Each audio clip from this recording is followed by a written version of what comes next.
Coogs house. All right. The Houston Cougars are number 2 in the men's basketball AP poll, and you and I both think that that's a problem. Let's talk to a couple other people and see what they think. You are Locked On Cougs, your daily podcast on the Houston Cougars, part of the Locked On Podcast Network, your team every day.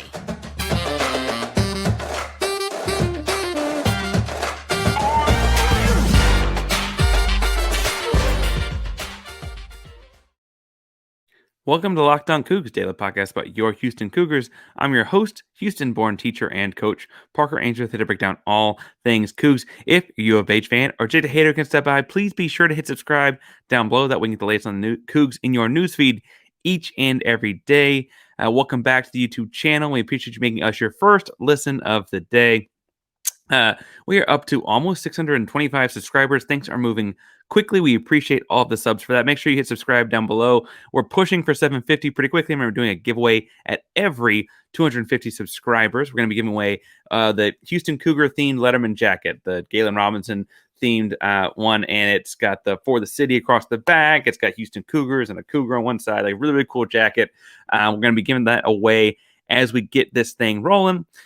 So when we get 150, we got to get there. So you got to hit subscribe down below to get us there, and then leave us a comment and a thumbs up to let us know you're in the contest. If you watch this whole episode and can't think of anything to say about the basketball team, I guess, tell us if you like pinto or black beans with your Tex-Mex. Now, you and I both think the Houston Cougars are the best basketball team in the country. I think the consensus is that they're certainly one of them. And interestingly enough, we have a show here at Locked On called Locked On College Basketball, where Andy, Patton, and Isaac Schade both cover college basketball nationally, and they had some thoughts as well. So, I'll stop talking about them. Let's bring them on in. And I'm joined by Isaac Schade and Andy Patton of the Locked On College Basketball podcast. Isaac, how are you doing today? I'm good. I got my hair pulled back because I can't see when it's in my eyes. It's really long. And so I'm vibing, man. I'm just chilling. I got a nice little green thing. I don't even know what this is. It's padded. I'm feeling good. I'm ready to talk some Cougs. What's your thing you always do? I don't know. Go Cougs. I was anticipating another Kansas City Chiefs sweatshirt that I saw you in the other day. But and then the only one I got. Andy, you got PDX on your chest. You are repping the hometown a little bit more. How are you doing? I'm good. Yep, repping the hometown. Ready to talk some Houston Cougs, man. Let's do it. All right. I had you both on because I was listening to Locked On College Basketball on Monday specifically, and then Tuesday Isaac did follow up. But y'all had a little bit of disagreement as to where you thought the Houston Cougars were. The listener and I think both think of them as the best team in the country, and there was a little bit more of a disagreement between the two of you all. So Isaac is hiding away, and I want to call on him first. Isaac, where do you have Houston, and why is that? I currently have Houston number 2. And for me, it's more about, it's less about what Houston hasn't done and more about what Alabama is doing. Just the way they are straight up dominating the SEC right now is something unlike what we've seen. I heard Gary Parrish recently talking about on CBS's college basketball podcast, the margins with which they are beating SEC teams right now is exceeding what that 2015 Kentucky team did that went undefeated all the way up until Wisconsin knocked them off in the Final Four. And that's the team that was like Karl Anthony Towns, Devin Booker, that whole squad. Alabama's blowing that out of the water. And so it's more about the recency of how they're playing right now. But for me, where this is at, and I hope I'm not jumping the gun too far into the conversation, but I've consistently said that right now it's a top 3 for me of Bama, Houston, and Purdue. And I frankly don't care what order you put them in. I think you toss them in a hat, and this is all tier 1A for me. And so if you want to put Houston number 1, if you want to put Purdue number 1, go on your merry way. You and I are going to hug on the way out the door because I think that's a very reasonable thing to do. Andy, you're a little friendlier with the city of Houston, but what was your order? Yeah, I had Houston 1. I pretty much agree with everything Isaac said, though. I think it's a tier group right now between those 3 programs. For me, I had kept Houston. I had Houston at number 2 before Purdue lost their second game when they lost to Northwestern. At that point, it was like, okay, Purdue obviously has to move down. For me, I didn't see a compelling reason to flip the script and move Alabama up. And Alabama had a really, really nice win over Auburn. I don't think there's a lot of debate that that's a better win than what Houston did against Temple and Tulsa. And part of that is just, the differences in the conference scheduling. As a Gonzaga person, I am intimately familiar with the fact that Houston cannot control the teams that they are playing in mid-February, whereas Alabama is going to get some more of those opportunities. Alabama beating Auburn without shooting well from beyond the arc was a really nice testament to what they're capable of doing. But, at the same time, Houston went out and beat Tulsa by 38 points. Not a particularly good team, even by AAC standards, but still to go out and, they're not doing anything they're doing everything that's asked of them. They're going out and beating teams badly. They're winning close games when they need to. They're winning, blowout games when they need to.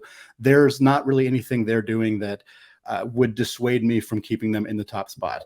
Obviously, Houston and Alabama have a head-to-head matchup. I know that a lot of people in the comment section of Locked On College Basketball like to point that out as to how that game went. I would point out that you got called an idiot, Andy.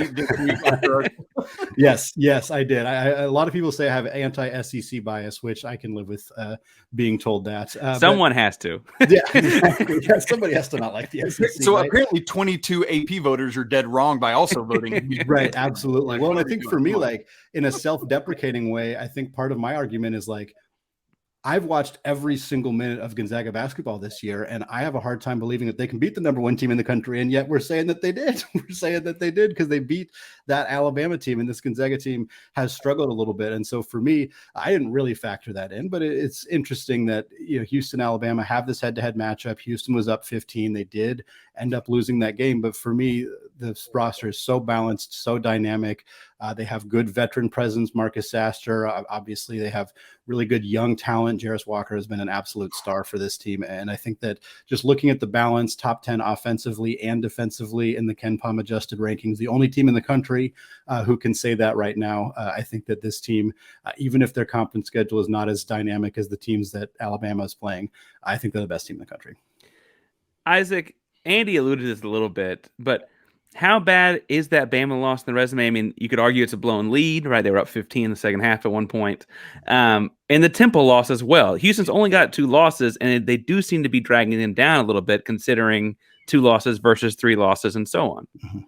In terms of the Bama loss, I don't think it drags them down. I think the only thing it might do is if somebody says, I literally can't decide between these two teams because they're that even for me. I mean, that's just that one little nitpick that might move them above the other. But losses to the elite teams are never going to be a resume killer. In fact, it's like we pay less attention to that than we do to other things. Now, the loss to Temple, that was kind of the bump for me because it was at that point when I moved Alabama up above Houston, and kind of similar to what Andy said about the natural thing for me was once I bumped Purdue down after that Northwestern loss, I had Houston 2 and Alabama 3 right after that. And so just moved them both up. I had Purdue, Alabama, Houston. And so I did the same thing, and just Alabama had previously jumped. And so I'm a person that, for me, it's not about, Andy and I often talk about this on the show. It's not about reactionary things to what happens in a game. It's about, okay, we have this new result. Let's relook at a resume and see what's happening. And so for me, when I'm looking at the Houston resume right now, that Alabama loss, I can live with that all day of the week. The Temple loss is a ding. They're outside of the top 100 at Ken Pom right now. And the fact that it was at home, I think that's another part of that. But my goodness, every college basketball team is going to take that type of loss in the course of if you make it all the way to the championship game, a 40-game season, because these are 18 to 22-year-old young men we're talking about here. And they're student athletes, right? They're not going to be able to bring it night in and night out like the professional who's literally getting paid tens of millions of dollars to go out and do, well, NIL. Hello. We are getting paid some level of million for some guys, but you hear the difference in that. And so I wouldn't ding Houston's resume all outside of the Temple loss and the fact that it was at home. Andy, you mentioned the Alabama loss, but you didn't mention the Temple loss, and you've got Houston at the top. Do you not think it's as big where are you weighing in on that? Yeah, Andy, come on. Yeah, I mean, obviously, anytime you lose to a program, that is not in the top 25 or not, super highly regarded like Temple, it's going to hurt your resume. And Alabama doesn't have a loss like that. They have the loss to Oklahoma. It's on the road as part of the SEC Big 12 Challenge. Oklahoma is they're not a great team, but they are a good team. They are a better team than Temple. I don't think that that's particularly debatable. But again, conference losses happen. And even in a conference like the American, which is not on the caliber of the SEC, it doesn't mean that these teams should be expected. You have to win every single game. Certainly any loss is going to be a ding. That's just how it works. Even when Purdue loses to Indiana, they get dinged. They still stayed in the number one spot, but they got dinged for it. I think that, losing to Temple is going to hurt Houston, and there's a lot of people who had them third or potentially even lower than that because of that loss. And I don't weigh that all that much, because I think that games like that are going to happen. It's very rare for teams to be basically perfect against the teams in their conference. We've seen Gonzaga lost to LMU this year. That was exceedingly rare for them, but those kind of things do happen even for these like high profile mid-major programs that tend to dominate their conferences.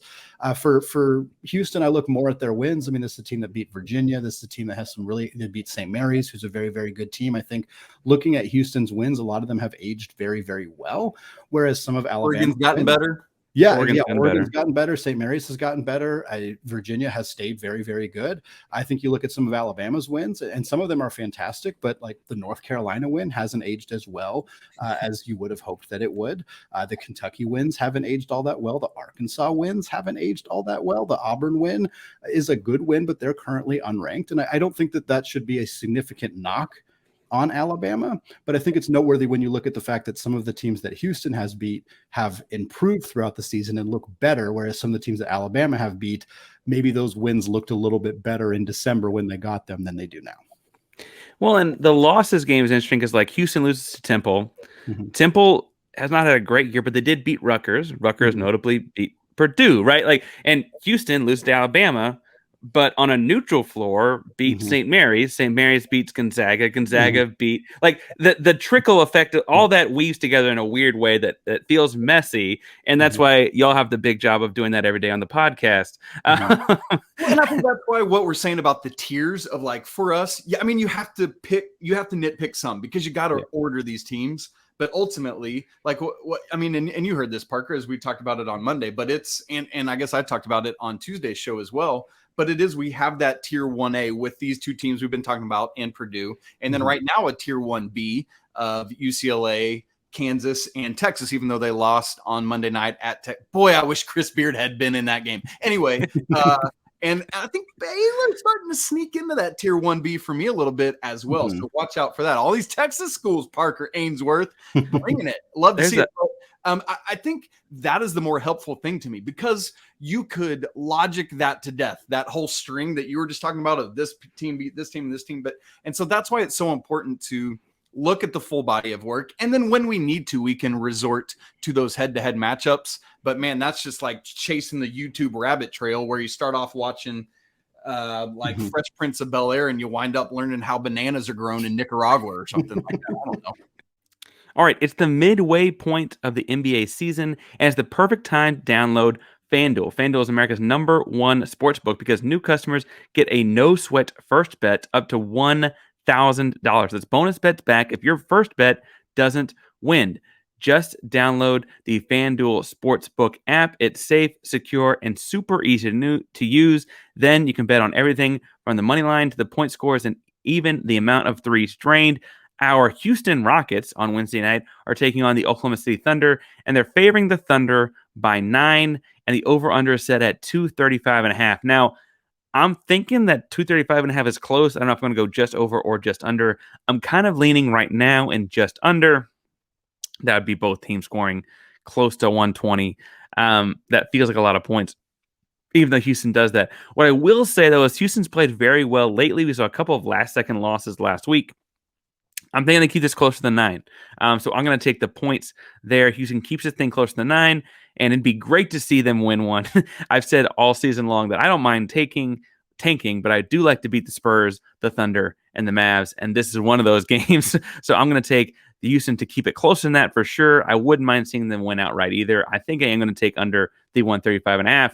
Plus, FanDuel can let you combine your bets like all three of those for a chance at a bigger payout with a same game parlay. So don't miss chance to get your no sweat first bet up to $1,000 in bonus bets when you go to FanDuel.com/locked-on. That's FanDuel.com/locked-on to learn more. Make every moment more with FanDuel, an official sports betting partner of the NBA. Yeah, I guess my second question here is going to be like looking down the road, because the truth is that Kelvin Sampson would tell you very bluntly that the goal is not to be ranked number one in mid-February. The goal is to be ranked number one in April. And, for all to be said, like if Houston can get to the Final Four, like it is in Houston, there's some benefit there.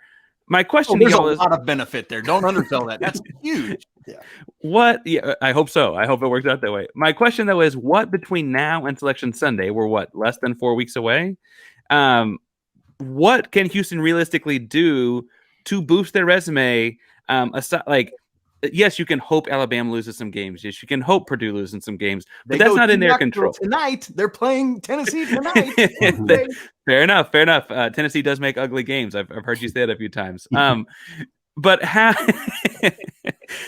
can Houston realistically fix this? I've started with Isaac a couple times, so I want to start with Andy for a second. How can Houston do this on their own? Well, I think the first thing is you got 2 games against Memphis. That's huge. Memphis 37th right now in KenPom, one of the strongest teams historically and this season in the American Conference. You have to take care of the business that you can take care of.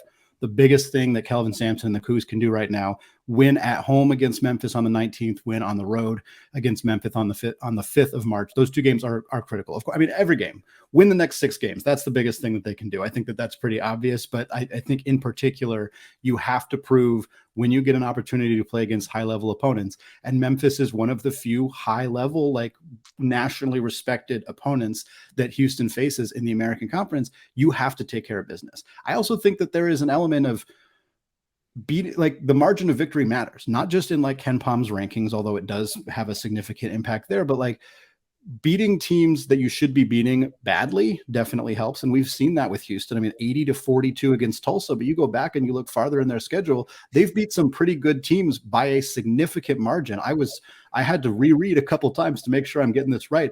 They beat Oral Roberts by 38 points. That's a good Oral Roberts team. They only have 4 losses on the season. Like that kind of win. And it happened way long time ago. So I know that not a lot of people are thinking about it, but you can do that towards the end of the season. You beat Memphis by 15, 18, 22 points. A team that, again, 37th in KenPom right now, top 40 team, 9-3 in the conference play, 19-6 overall. You beat a team like that by a significant margin. That is going to get some attention. Outside of that, there's not a lot you can do. Again, speaking as somebody who has seen what this can look like when you are a high major or a mid-major program and your rankings are kind of being judged against teams that are playing better opponents week in and week out. There's only so much you can really do, but take care of your business. And like you said, Sampson, he's not really worried about that. If Houston goes 6-0 for the rest of the season and drops, which could happen if Alabama beats Tennessee, that could totally happen. They could be second. They could even be third. It could totally happen. I don't know that I would agree with that. I can almost guarantee you that I probably would not agree with that, but it could happen. But at the end of the day, they're going to get seeded, probably a 1 seed, maybe a 2 seed. That's probably what's going to happen. And then you just got to look at the 6 games on the schedule that's coming up and say, all right, let's take care of business. Let's find ourselves in Houston for the Final Four. So, Isaac, Andy was pointing out, it sounds like he wants to run up the score and get reported for unsportsmanlike behavior by beating a bunch of teams by 50. But what would you say Houston can do realistically on their own merit to improve their standing? Well, I mean, let's face it, Parker. If, let's say, Houston and Alabama both win out the regular season, the AP voters just aren't going to change their votes because they are so reactionary. That's part of why Andy's talking about running up the score, because AP voters have so much other stuff going on that a lot of times they're like, oh, like for example, Miami only beat Louisville by 8 on Saturday. And so a lot of people are like, well, Louisville's one of the worst teams ever in a high major conference. And so the perception is that Miami didn't do what they were supposed to do in that game. Translation, if you're just continually obliterating AAC opponents, that's what people are going to notice. And so fair or unfair, I don't think Houston can do enough on their own to leapfrog Alabama if both teams win out. Like, because that's essentially the scenario we're talking about. If Alabama keeps doing what they're doing, what can Houston do to leapfrog them? And I just don't think they would if both teams win out. And so what can you do? You just wait till next year when you don't have to worry about this argument anymore because you're in the Big 12, and which is the best conference in college basketball. We'll see if that holds as you add in more teams. But here's the truth of it, though, Parker. At the end of the day, that 1 or 2 or whatever it is next to Houston's name on the rankings page on ESPN or wherever a team people are looking at it, all that matters is because some people voted them over another team who don't follow, in some cases, don't follow it as closely as like Andy and I do at the national level all week long. And so that just is the reality of what the AP poll is. The thing we care more about for Houston is what the selection committee is looking at. So Andy says, man, there's not a ton of people looking back at that Oral Roberts blowout. You know who is? The selection committee. And that's who you want to care about having their eyes on it ultimately.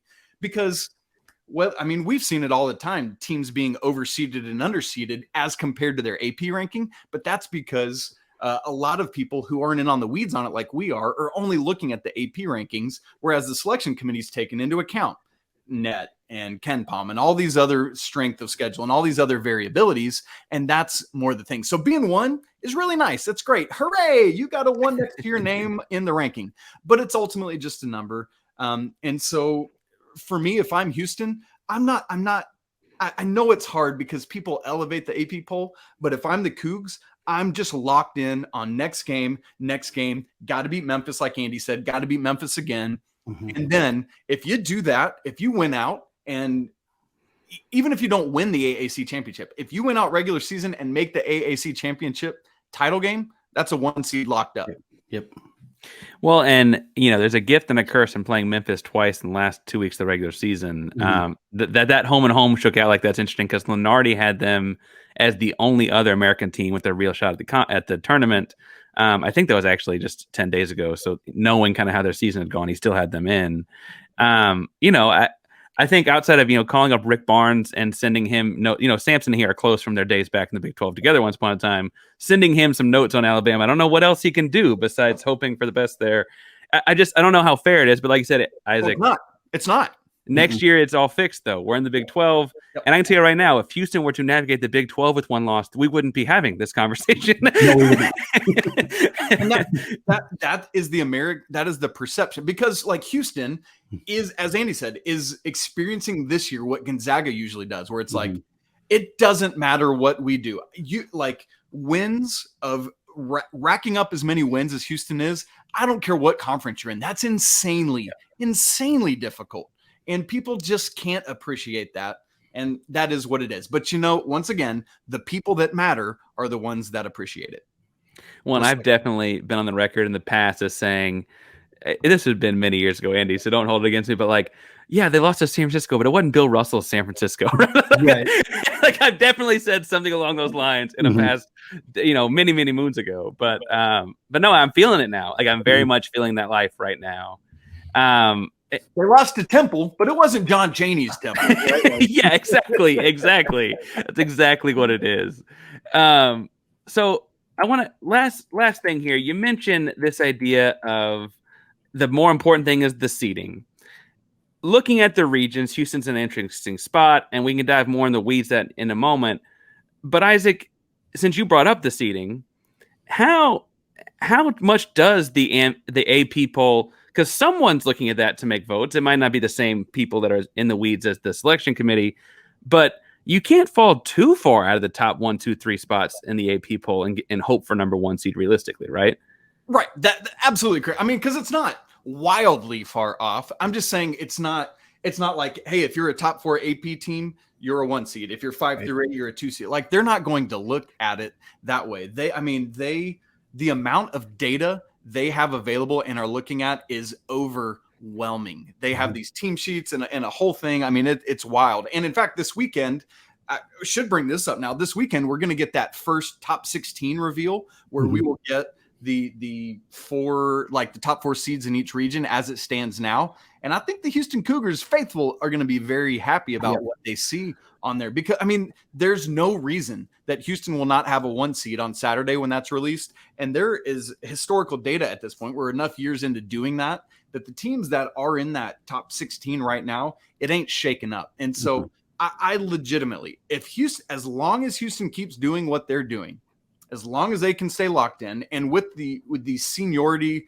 of a Sasser, of a Jamal Shett, like with these guys, they're gonna keep bringing Walker along. I know he's a freshman, but goodness gracious, there's just too much experience on this roster to start taking things for granted down the stretch. I'm gonna jinx it by saying this. I'm not worried about Houston. They're going to get a 1 seed. I know that, sorry to cut in, I know that Lenardi was speaking at halftime of the Gonzaga St. Mary's game last weekend, and he basically said, Houston would have to lose to not be on the 1 seed. Like, that was his kind of stance on it. He's obviously not the sole person who picks the NCAA tournament, but he's probably right about that. I think he's got a good sense of that, and he was saying, like, this team is locked into a 1 seed provided they don't drop likely one of those games to Memphis. Certainly if they lose to Wichita State or somebody else, we're having a different conversation, but assuming that that's not the case, I think they'll be on the 1 line.